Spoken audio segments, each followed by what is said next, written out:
Dissolution of partnership, इसमें आज हम लोग क्वेश्चन नंबर 4 देखने वाले हैं। क्वेश्चन नंबर 4 में लिखा हुआ है following is the balance sheet of Patil and Kumhar as on 31st March 2012। They share profit and loss in the ratio of 3:2। यहाँ पे देखो इनका प्रॉफिट एंड लॉस का रेशियो कितना है हमारा 3:2। हमें बैलेंस शीट दी हुई है। बैलेंस शीट में सबसे पहले ढूंढते हैं हम लोग कैपिटल अकाउंट। कैपिटल अकाउंट के आगे लिखते हैं हम लोग पीसीए क्रेडिट। फिर हम लोग ढूंढते हैं रिजर्व है क्या कहीं पे, रिजर्व या प्रॉफिट एंड लॉस अकाउंट। तो देखो हमें रिजर्व मिल गया, इसके आगे भी हम लोग क्या लिखेंगे, पीसीए क्रेडिट। फिर हम लोग ढूंढते हैं करंट अकाउंट कहीं पे है क्या, तो मुझे करंट अकाउंट कहीं पे नहीं दिख रहा है तो उसको छोड़ दो। फिर हम लोग ढूंढते हैं पार्टनर्स लोन कहीं पे है क्या। हमारे पार्टनर है पाटिल एंड कुम्हार, तो देखो यहाँ पे कुम्हार का लोन दिखाई दे रहा है, ये भी कहाँ पे जाएगा, लोन अकाउंट क्रेडिट। यहाँ पे भी पाटिल लोन दिखाई दे रहा है, लेकिन ये मिसेज पाटिल लोन मतलब पार्टनर्स के वाइफ का लोन है, तो इसको हम लोग लोन अकाउंट में नहीं डाल सकते। ये हमारा बैलेंस आइटम हो गया। फिर हम लोग आते हैं बैंक ओवरड्राफ्ट के पास, लेकिन बैंक ओवरड्राफ्ट भी कहीं पे नहीं दिखाई दे रहा है। फिर अभी जो भी हमारे पास बचे हुआ आइटम है, हमारे पास क्या क्या बचा है, Mrs Patil loan and creditors, इसको डालेंगे हम लोग रियलाइजेशन अकाउंट क्रेडिट। फिर आते हैं हम लोग असेट साइड में। असेट साइड में सबसे पहले ढूंढेंगे हम लोग कैश। तो देखो कैश मिल गई हमें, कैश को लिखेंगे हम लोग सीबी अकाउंट डेबिट। असेट है तो वो डेबिट साइड में जाएगा, इसलिए सीबी अकाउंट डेबिट। फिर ढूंढते हैं हम लोग प्रॉफिट एंड लॉस अकाउंट या मिसलेनियस एक्सपेंस। तो देखो हमें प्रॉफिट एंड लॉस अकाउंट मिल गया, इसको लिखेंगे हम लोग पीसीए डेबिट। फिर उसके बाद जो भी हमारे बचे हुए असेट्स है वो कहाँ पे डालते हैं हम लोग, रियलाइजेशन डेबिट। तो machinery, stock, furniture, investment, debtor, ये सब के सब हमारे असेट्स, इसको क्या लिखेंगे हम लोग, रियलाइजेशन डेबिट। आरडीडी हमारा एक्सेप्शनल आइटम जो जाएगा रियलाइजेशन में, लेकिन साइड कौन सी होगी उसके लिए रियलाइजेशन क्रेडिट।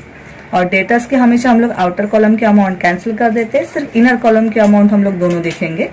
डेटर्स की अमाउंट होगी 20,000 एंड आरडीडी की अमाउंट होगी हमारी 1,000। फिर आते हैं हम लोग एडजस्टमेंट की तरफ। एडजस्टमेंट में लिखा है on the above date partner decided to dissolve the firm. हमारी फर्स्ट वाली एडजस्टमेंट है Patil took over the investment at ₹8,000 and agree to pay off the loan of missus Patil. पहले यहाँ पे हम लोगों ने हमारे पास ये एडजस्टमेंट असेट के ऊपर या लाइबिलिटी के ऊपर ही, वो पहले ढूंढो। तो इन्वेस्टमेंट हमारे लिए क्या है, असेट। कैसे समझ में आया, देखो इन्वेस्टमेंट यहाँ पे दिया हुआ है, ये हमारा इन्वेस्टमेंट है और एडजस्टमेंट इन्वेस्टमेंट के ऊपर आई, मतलब ये एडजस्टमेंट असेट के ऊपर है। और उसी एडजस्टमेंट में हमें लोन ऑफ मिसेज पाटिल भी दिखाई दे रहा है। लोन ऑफ मिसेज पाटिल मतलब मिसेज पाटिल लोन, ये लाइबिलिटी है। तो एक ही एडजस्टमेंट में असेट भी दिया हुआ है एंड लाइबिलिटी भी दी हुई है, तो ये एडजस्टमेंट दोनों के ऊपर है। सबसे पहले हम लोग इन्वेस्टमेंट मतलब असेट के एडजस्टमेंट की बात करते हैं। कोई भी असेट हम लोग हमेशा डालते कहाँ पे, रियलाइजेशन अकाउंट के डेबिट साइड में। इसके लिए उसका पहला इफेक्ट कहाँ पे जाएगा, रियलाइजेशन अकाउंट क्रेडिट। और इस एडजस्टमेंट में पाटिल का नाम है, इसके लिए सेकंड इफेक्ट जाएगा पीसीए अकाउंट डेबिट। ये होगा इन्वेस्टमेंट के एडजस्टमेंट का इफेक्ट। फिर लोन ऑफ मिसेज पाटिल, ये हमारे लिए लाइबिलिटी है, इसके ऊपर एडजस्टमेंट आ गई। ये इसको देखो हमने कहाँ पे डाल के रखा है, रियलाइजेशन अकाउंट क्रेडिट। इसके लिए इसका सेकंड इफेक्ट जाएगा रियलाइजेशन अकाउंट डेबिट। और इसके ऊपर भी पाटिल, इस एडजस्टमेंट में भी पार्टनर का नाम है या पाटिल का नाम है, इसके लिए इसका सेकंड इफेक्ट भी जाएगा पीसीए अकाउंट क्रेडिट। ये हो गई फर्स्ट एडजस्टमेंट कंप्लीट। फिर आते हैं हम लोग हमारी सेकंड एडजस्टमेंट के ऊपर। The asset realise as stock, debtor, furniture, machinery, ये सब की सब असेट है। सबके सब असेट हम लोग हमेशा कहाँ पे डालते हैं, रियलाइजेशन अकाउंट डेबिट। अभी इसके ऊपर एडजस्टमेंट आ गई, इसके लिए कहाँ पे डालेंगे हम लोग, रियलाइजेशन अकाउंट क्रेडिट। कहीं पे भी पाटिल या कुम्हार का नाम नहीं है, इसलिए सेकंड इफेक्ट जाएगा सीबी अकाउंट डेबिट। हमारी थर्ड एडजस्टमेंट देख लो, हमारी थर्ड एडजस्टमेंट क्या लिखे हुए है, the dissolution cost is ₹1,100। Dissolution cost, dissolution expense या रियलाइजेशन एक्सपेंस एक ही बात है। इसके ऊपर ये हमारे लिए क्या होती है, हमेशा लाइबिलिटी। तो अगर ये हमारी डिसोल्यूशन कॉस्ट या रियलाइजेशन एक्सपेंस हमारे लिए लाइबिलिटी होती है, इसके ऊपर एडजस्टमेंट आ गई, इसलिए इफेक्ट क्या डालेंगे हम लोग, लाइबिलिटी हमेशा कहाँ पे ट्रांसफर करते हैं हम लोग, रियलाइजेशन अकाउंट के क्रेडिट साइड में। इसके लिए इसके ऊपर जब एडजस्टमेंट आती है तो हम लोग उसको डालते हैं realisation account debit and cash bank account credit. Cash bank account credit क्यों, क्योंकि कहीं पे यहाँ पे पाटिल या कुम्हार का नाम नहीं आ रहा, इसलिए कैश बैंक अकाउंट क्रेडिट। फिर हमारी next adjustment, the creditors were paid off less 2.5% discount. Creditors भी हमारे लिए लाइबिलिटी है, इसके लिए इसके ऊपर एडजस्टमेंट आ गई तो हम लोग क्या लिखेंगे, पहला इफेक्ट रियलाइजेशन अकाउंट डेबिट, और दूसरा इफेक्ट यहाँ पे देख लो कहीं पे पाटिल या कुंभार का नाम है क्या, तो नहीं है, तो यहाँ पे भी सेकंड इफेक्ट का पे जाएगा हमारा सीबी अकाउंट क्रेडिट। तो चलो पोस्टिंग हो गई है हमारी, इसको अभी हम लोग हमारे आंसर बुक में कन्वर्ट कर लेते हैं। यहाँ पे क्वेश्चन नंबर 4 का आंसर हम लोग स्टार्ट करते हैं। इसके लिए हम लोगों ने 4 अकाउंट बना के लिए। सबसे पहला रियलाइजेशन अकाउंट, फिर पार्टनर्स लोन अकाउंट। तो यहाँ पे देख लो हमारा सिर्फ कुंभार का पार्टनर्स लोन अकाउंट है, मिसेस पाटिल तो पार्टनर्स लोन नहीं है, इसलिए हम लोग यहाँ पे अकाउंट बनाएंगे कुंभार लोन अकाउंट। तो पहला अकाउंट बन गया रियलाइजेशन, दूसरा अकाउंट बन गया कुंभार लोन, तीसरा अकाउंट बन जाएगा हमारा कैपिटल अकाउंट, और लास्ट अकाउंट हमारा कैश बैंक अकाउंट। ओके, तो इस क्वेश्चन को पहले नोटबुक में कॉपी कर लेते हैं हम लोग। सबसे पहले हम लोग हमारे असेट साइड से स्टार्ट करते हैं। असेट साइड में machinery, stock, furniture, investment, debtor, सबके बाजू में क्या लिखा हमने, रियलाइजेशन डेबिट। तो रियलाइजेशन के डेबिट में लिख देते हैं टू असेट्स अकाउंट। क्यों टू असेट्स लिख रहे हैं हम लोग, क्योंकि एक से ज्यादा असेट्स है। तो सबसे पहले लिखेंगे मशीनरी, कितनी हमारी मशीनरी की अमाउंट 78,000।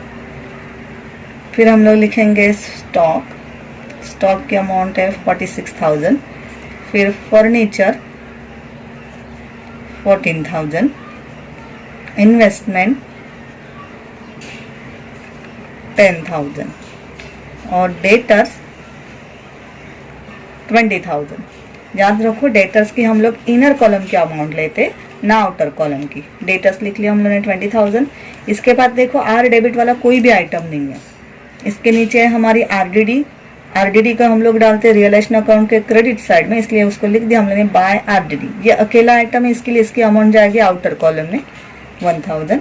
फिर उसके बाद आता है प्रॉफिट एंड लॉस अकाउंट, जिसको हम लोग ने क्या लिखा है, पीसीए डेबिट। तो उसको हम लोग पीसीए दे के डेबिट में डाल देते हैं। To profit and loss account. तो क्या हमारे पार्टनर्स का नाम क्या था, पाटिल एंड कुंभार। अगर जगह है तो उनके नाम फुल्ली लिखो, या तो फिर नाम के सिर्फ इनिशियल लिखो। तो हम लोगों ने पाटिल और कुंभार का नाम डाल दिया। अभी प्रॉफिट एंड लॉस अकाउंट हमें इन दोनों में बांटना है। कितना है देखो, पीसीए डेबिट में प्रॉफिट एंड लॉस अकाउंट 7,500। 7,500 हमें इन दोनों में बांटना है इन द रेशियो ऑफ 3:2। तो अगर हम लोग प्रॉफिट 7,500 दोनों पार्टनर्स में बांट देंगे 3:2 रेशियो में, तो हमें मिल जाएगा 4,500 एंड 3,000। हम लोगों ने हमारा profit and loss account PCA के डेबिट में डाल दिया, हमें मिल गया 4,500 एंड 3,000। जो 7,500 हम लोगों ने बांटा था दोनों पार्टनर में 3:2 में। ओके, उसके बाद आ रहा है कैश बैंक, जिसको डालें कैश, जिसको डालें हम लोग कैश बैंक अकाउंट डेबिट। तो कैश बैंक अकाउंट के डेबिट साइड में लिखेंगे हम लोग टू बैलेंस ब्रॉट डाउन।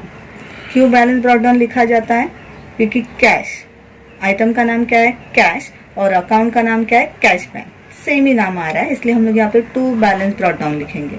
चलो असेट साइड की पोस्टिंग हमारी पूरी हो गई। अभी आते हैं हम लोग लाइबिलिटी साइड के ऊपर। लाइबिलिटी साइड में सबसे पहले क्या दिखाई दे रहा है हमें, Mrs Patil loan are credit. देखो आर क्रेडिट वाला ये अकेला आइटम है और कोई आइटम है, हाँ तो हमें दिख रहा है क्रेडिटर्स भी है यहाँ पे। तो ये आर क्रेडिट वाले दोनों आइटम हम लोग रियलाइजेशन के क्रेडिट में डाल देते हैं। एक से ज्यादा आइटम है इसलिए लिखेंगे हम लोग बाय लाइबिलिटीज, उसके नीचे creditors and Mrs Patil loan. Creditors की अमाउंट है हमारी 38,000 और मिसेज पाटिल लोन की अमाउंट है हमारी 10,000। फिर उसके बाद कुंभार लोन के यहाँ पे क्या लिखा है, लोन अकाउंट क्रेडिट। ये अकेला आइटम है, डायरेक्टली हम लोग अकाउंट में डाल देंगे। तो कुंभार लोन को डाल देते हैं हम लोग लोन अकाउंट के क्रेडिट में। यहाँ पे भी लिखेंगे हम लोग बाय बैलेंस ब्रॉट डाउन। क्यों बैलेंस ब्रॉट डाउन लिखेंगे, क्योंकि ये नाम आइटम का नाम और अकाउंट का नाम कैसे है हमारा सेम। हमारा कुंभार लोन की अमाउंट है 15,000, तो लिख लिया हम लोगों ने। फिर उसके बाद हम लोग देखते हैं यहाँ पे देखो रिजर्व के आगे भी लिखा है पीसीए क्रेडिट और कैपिटल के भी आगे लिखा है पीसीए क्रेडिट। तो पहले कैपिटल डाल देते हैं हम लोग कैपिटल अकाउंट के क्रेडिट साइड में। यहाँ पे भी क्या लिखेंगे हम लोग, by balance brought down. Same वही लॉजिक, इसका नाम भी कैपिटल है और अकाउंट का नाम भी कैपिटल है, इसलिए हम लोग डाल दिया by balance brought down. Patil के सामने अमाउंट आएगी 70,000 और कुंभार के सामने अमाउंट आएगी 48,000। फिर उसके बाद रिजर्व कितना है हमारा 5,000। ये भी बांटना है हमें हमारे पार्टनर्स में, जिसका रेशियो क्या था 3:2। तो रिजर्व को डाल देंगे हम लोग हमारे कैपिटल अकाउंट के क्रेडिट साइड में बाय रिजर्व।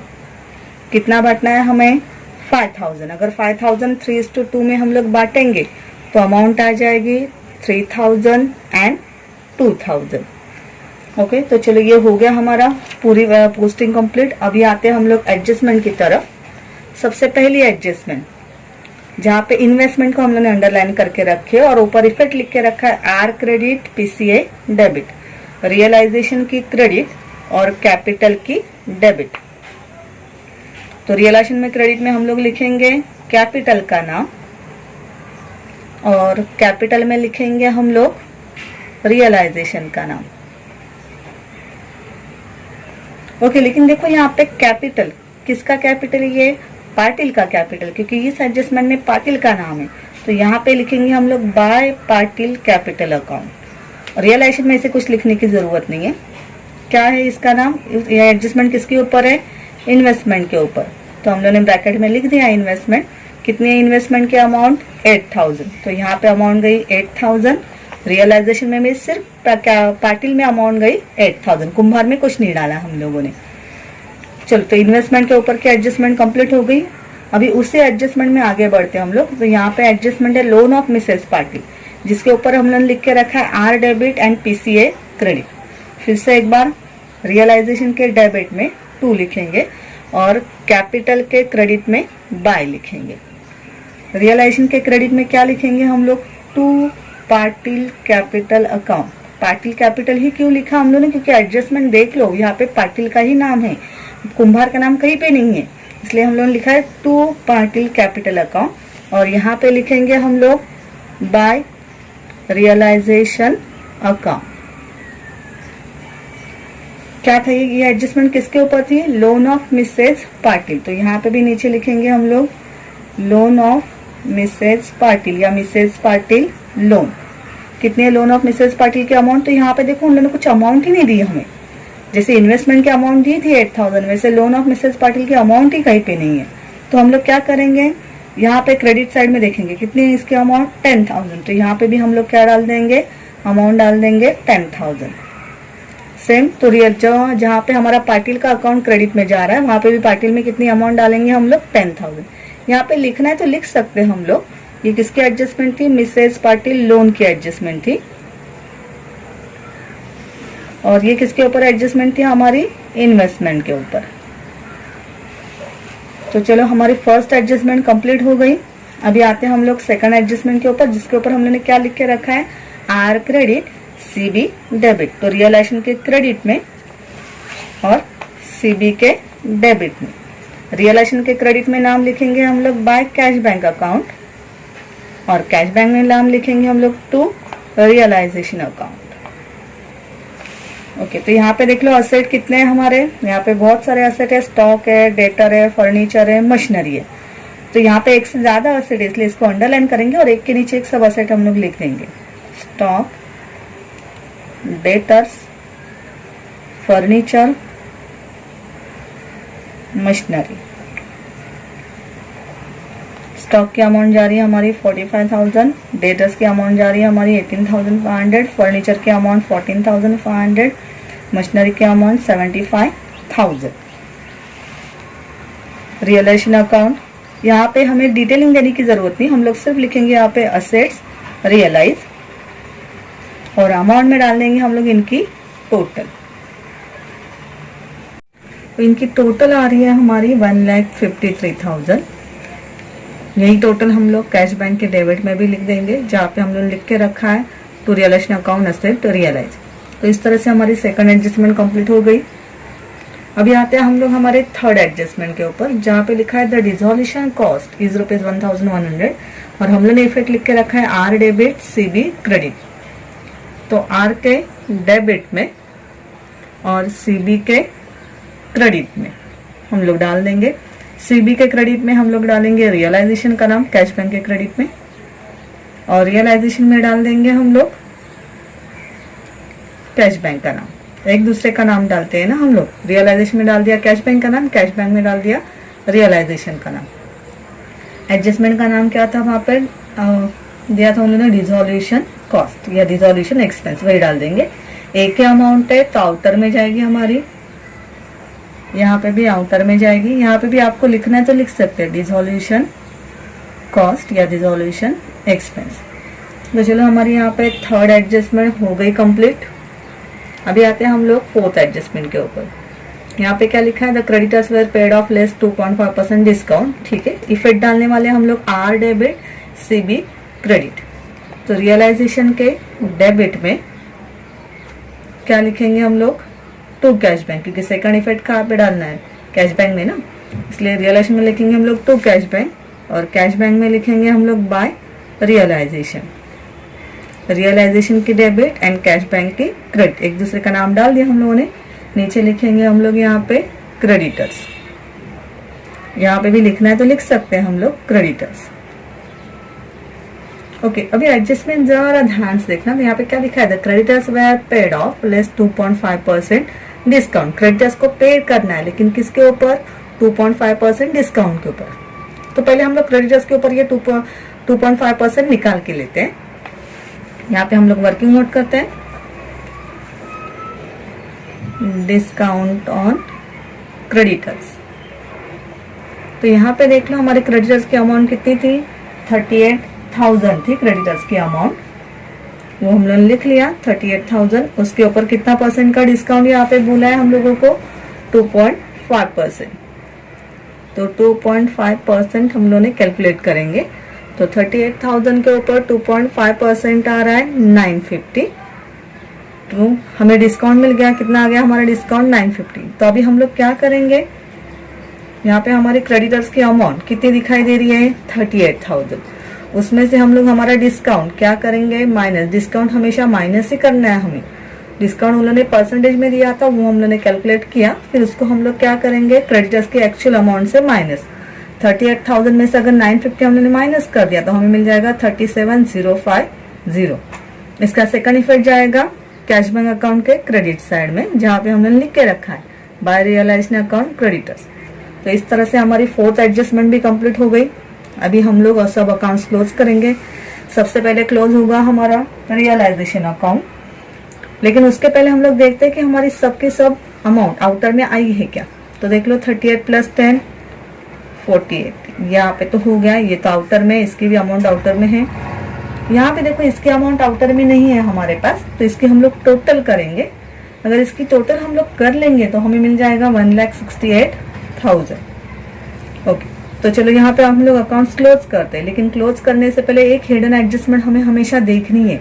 कौन सी वो हिडन एडजस्टमेंट, कि जो हमारी लाइबिलिटी है, जिसको हम लोग रियलाइजेशन के क्रेडिट में डाल के रखते हैं, वो रियलाइजेशन के डेबिट में आई है या नहीं, ये चेक करना है हमें। तो यहाँ पे देख लो पहली आइटम है क्रेडिटर्स। देखो क्रेडिटर्स आ गया रियलाइजेशन के डेबिट में। फिर है मिसेज पार्टी लोन, ये भी मिसेज पार्टी लोन भी रियलाइजेशन के डेबिट में आ गया। तो हिडन एडजस्टमेंट यहाँ पे हमें करने की जरूरत नहीं है, क्योंकि दो लाइबिलिटी दोनों की दोनों रियलाइजेशन के डेबिट में आ चुकी है। तो अभी हम लोग डायरेक्टली क्लोज करेंगे। क्लोज करने के लिए जैसे लास्ट टाइम भी किया था वही करेंगे हम लोग। रियलाइजेशन की क्रेडिट साइड और रियलाइजेशन की डेबिट साइड हम लोग कैलकुलेट करेंगे। अगर रियलाइजेशन की क्रेडिट साइड हम लोग कैलकुलेट करते हैं तो हमें मिल जाता है 2,10,000, और डेबिट साइड करेंगे तो हमें मिल जाता है 2,16,150। तो इसमें से कौन सी बड़ी है, 2,16,150। जो अमाउंट बड़ी होती है वो दोनों जगह पे लिख लेते हैं हम लोग, जहाँ पे डबल लाइन मार के रखी है, और फिर बड़ी अमाउंट में से छोटी अमाउंट कर देते हैं हम लोग माइनस, और निकाल लेते हैं डिफरेंस। तो यहाँ पे डिफरेंस आ गया हमारा 6150, और ये डिफरेंस लिखा जाता है हमारे छोटे साइड पे। देख लो यहाँ पे कौन सी साइड छोटी है, हमारी क्रेडिट साइड छोटी है। तो डिफरेंस हम लोगों ने लिख लिया क्रेडिट साइड में 6150। और इस डिफरेंस को हमें कहाँ पे डालना है, हमारे कैपिटल अकाउंट में। तो यहाँ पे लिख देंगे हम लोग बाय कैपिटल अकाउंट। तो चलो हमारा फर्स्ट अकाउंट तो क्लोज हो गया। उसके बाद हम लोग क्लोज करेंगे हमारा सेकंड अकाउंट, कुंभार लोन अकाउंट। इसमें डेबिट साइड में कुछ आया ही नहीं, तो इसको क्लोज कर देंगे हम लोग। ये सबसे इजी अकाउंट है क्लोज करने में। इसकी क्रेडिट साइड है 15,000, डेबिट साइड है 0। मतलब कौन सी साइड छोटी है, डेबिट साइड। तो 15,000 में से अगर 0 माइनस करोगे तो कितना आ जाएगा, 15,000। और वो कहाँ पे लिखा जाएगा, छोटे साइड पे, मतलब डेबिट साइड पे। और इसका डिफरेंस कहाँ पे डालेंगे हम लोग, हमेशा कैश बैंक अकाउंट में। याद रखना, पार्टनर रियलाइजेशन अकाउंट का डिफरेंस जाता है कैपिटल में, और पार्टनर्स लोन का डिफरेंस जाता है हमारा कैश बैंक में। तो यहाँ पे अगर हम लोग लिखा है टू कैश बैंक, तो कैश बैंक में हम लोग उसको लिखेंगे, यहाँ पे 2 में था तो इसका सेकंड इफेक्ट गया बाय में, बाय कुंभार लोन अकाउंट 15,000। ओके, तो इसका तो सेकंड हम लोगों ने दे दिया, सेकंड इफेक्ट हम लोगों ने दे दिया, लेकिन इसका देखो सेकंड इफेक्ट अब तक हम लोगों ने दिया नहीं है। तो इसको भी ये यहाँ पे जहाँ पे लिखा हमने बाय कैपिटल अकाउंट 6150, इसको भी हमें कैपिटल में डालना पड़ेगा। तो यहाँ पे हम लोग यहाँ पे बाय में, तो यहाँ पे 2 में इफेक्ट जाएगा हमारा टू रियलाइजेशन अकाउंट। कितना अमाउंट है हमारे 6150। तो इसको हमें इन दोनों में बांटना पड़ेगा, पाटिल और कुंभार में। क्या है हमारा रियलाइजेशन का डिफरेंस, जिसको हम लोग लॉस भी बोल सकते हैं। क्यों लॉस बोलेंगे, क्योंकि क्रेडिट साइड में है ना, इसका मतलब मान लो वो लॉस होगा। डिफरेंस बोलोगे तो भी चल जाएगा। हमें किस में बांटना है, पाटिल एंड कुंभार में। अमाउंट कितनी आ रही है, डिफरेंस कितना आ रहा है, 6150। कुंभार का रेशो अगर हम लोग क्वेश्चन देखेंगे तो कुंभार का रेशो देखो हमें दिख रहा था, पाटिल और कुंभार का रेशो दिख रहा था 3:2। तो इसी रेशो में हमें बांटना है। तो पाटिल के लिए 3 यूज करेंगे, कुंभार के लिए हम लोग 2 यूज करेंगे। तो पाटिल के लिए यूज किया हम लोगों ने 3, कुंभार के लिए यूज किया हम लोगों ने 2, डिवाइड बाय इनकी टोटल।